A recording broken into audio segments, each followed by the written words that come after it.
Alright, y'all. We've made it to the LMG build. The infamous LMG build that so many people are talking about is just like Umbra. But is it though? After I got my hands on it and made this build that you're about to see right now, I realized it's different than Umbra. And some people will actually choose this over that or vice versa. Point is, this is increasing the crazy meta of LMGs that's been around for the past year in conflict and PvE legendary missions. I mean, the Pestilence went through a myriad of changes and now is considered one of the best when it was considered one of the worst before. The Iron Lung hits like a truck. The 𝐒𝐿 is great. I think we're in the era of LMGs when it comes to DPS builds. So I decided to make a build with this in mind. But honestly, this is a straightforward build. Nothing too special. I'm sure you guys can even guess in the comments right now what I'm using because it's a no-brainer. What brand set you should use along this new tipping scales gear set. But all that and more in this description and gameplay. Now let's get into this build right now. Okay, this is the third build that I made with an LMG. I tried a few of them out. The 𝐒𝐿, I tried this right here, the Pestilence, and the Iron Lung. All of them performed pretty decently. The 𝐒𝐿 actually performed a lot better than I thought. I don't know, man, that thing just hits hard. I'm gonna go to this control point, see how it fares, because y'all already know that 𝐿𝐴𝐚𝐽𝐻 with this new tipping scales gear set is pretty crazy. Yeah, that's one little mob out of there. I'll show you the build at the end, but we could just talk about what's happening right here as I swap through weapons and do this. This is gonna go by pretty quickly, honestly.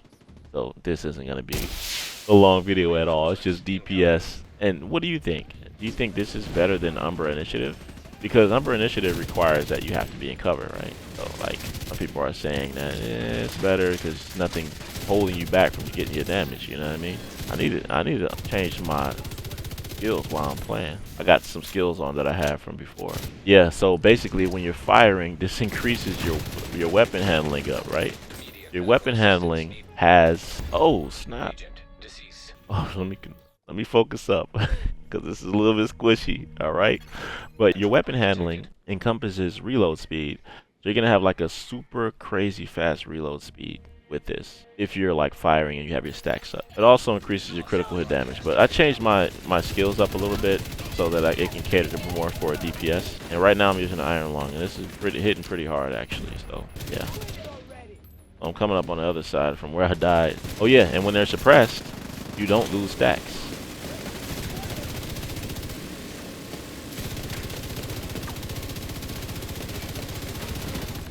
Wow. Iron Lung is pretty crazy. Look at this dude just sitting down here. I should have just kept him there so I could keep my stacks up the whole time.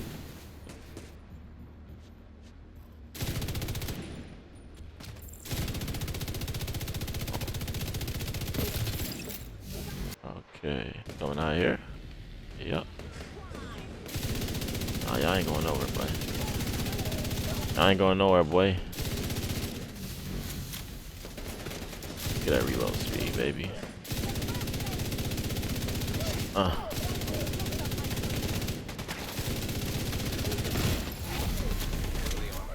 Right back in action. One behind me? One behind me? Oh, there's a boss right there.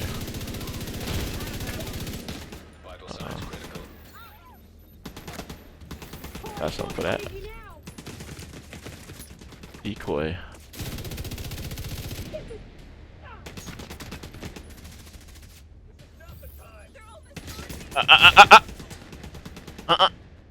Oh, I can't get over there? Let's go. Alright, we're gonna use the 𝐒𝐿. I just switched to the 𝐒𝐿.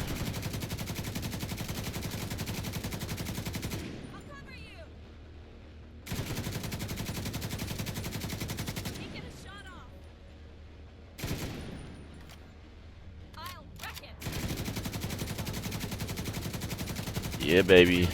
That kill.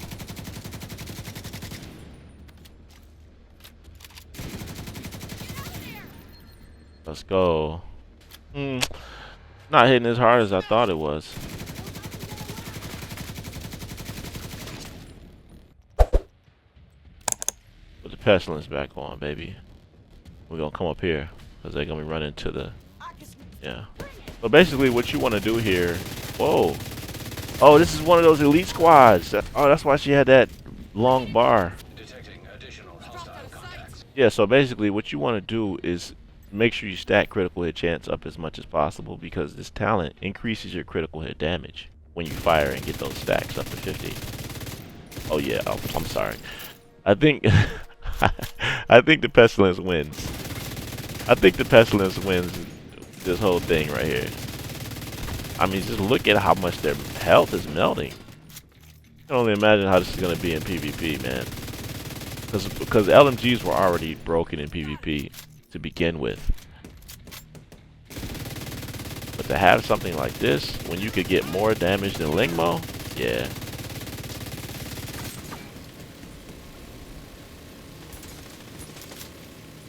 And a reload speed. But you know, I always be having my countered builds. Don't matter what they running. Hey, there you go.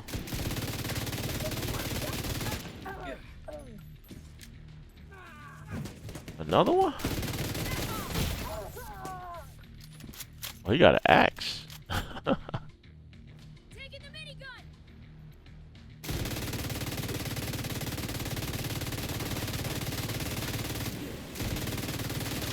sir. Stacks up on the shield. The reason why the Pestilence is so good is because it's giving you those weapon stacks along with stacks you get from tipping scales. And you know, I don't even have the Tinkerer mask.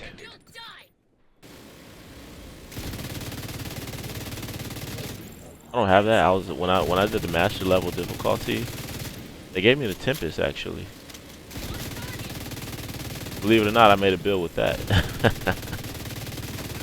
Oh, the boss has full stacks. I'm out of ammo? Oh, nah. Oh, y'all playing with me.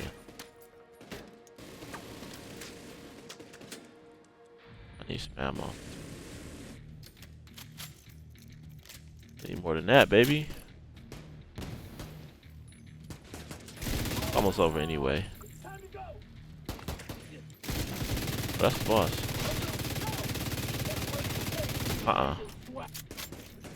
No, sir. Let them stacks kill you. Okay, let's break this build down, man. It's real simple. Nothing special. I have the Ninja Bike backpack so that I can have 3 𝐒𝐻𝐻𝐽 and 4 tipping scales. Okay, this is what tipping scales does for you. And you saw how the weapons were working, right? 30% magazine size plus 30% LMG damage. And the 4-piece gives you a talent called throttle control. Shooting build stacks to a max of 50. And these stacks give you 0.5% weapon handling and plus 4% critical hit damage. So you can get a pretty good amount of critical hit damage. You lose 6 stacks per second while not shooting. But as I said, when you suppress the enemy, you don't lose any stacks. And they have these exclusive chest piece and backpack talents. This one is called sustainability. It increases the stacks from 50 to 75, which is actually really good, but I don't really care. And then the backpack. Do I have a tipping skills?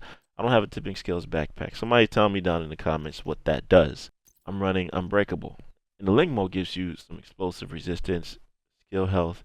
What you really want is this whopping 30% LMG damage for the 3-piece. And that's pretty much it. It's a really simple build. And you want to roll critical hit chance, like I said, if you can, on everything. So you can get as much critical hit chance as you can. Because tipping scales is going to give you the critical hit damage that you need, just like 𝐒𝐻𝐻𝐽. Now I have to say that this feels a little bit better than Umbra. The only thing that is lacking that Umbra has is the survivability. Because when you have Into the Shadows and I think it's Into the Light and Into the something with it, I forgot what it's called, but when you get in cover, it gives you your armor back. And then when you get out of cover, it gives you the rate of fire and the critical hit damage that you had built up when you were sitting in cover. And that's the difference. I forgot to mention that Umbra Initiative gives you rate of fire along with the critical hit damage. So I don't know. It might be debatable up in the air what's better, this one or Umbra. Look at this guy land right there. I didn't even realize he was laying here. But as you can see, I wasn't using anything else except the LMGs. You can decide if you want to use the Iron Lung, the 𝐒𝐻𝐻𝐽. You can use the named LMG. You can use whatever you want to. It's up to you. And I'm sure that you can find a way to use a Tinkerer mask, but I don't have it. I think the other way to do this would be to use a Tinkerer mask and then like a Turmoil knee pads. I think that would be a good option. Some people do that with this striker. But yeah, what do you think about this? I don't think it's really that big of a deal because we have something similar, and it just feels pretty much the same. But that's pretty much it for this build. Let me know what you think about it in the comment section below, and tell me how you set up tipping scales, and how are you feeling about this new patch? Are you playing this new mode, retaliation? But yeah, that's it for me, fam. Like the video if you enjoyed this, and subscribe to my channel if you're new here. I'll see you in the next one. Be right out.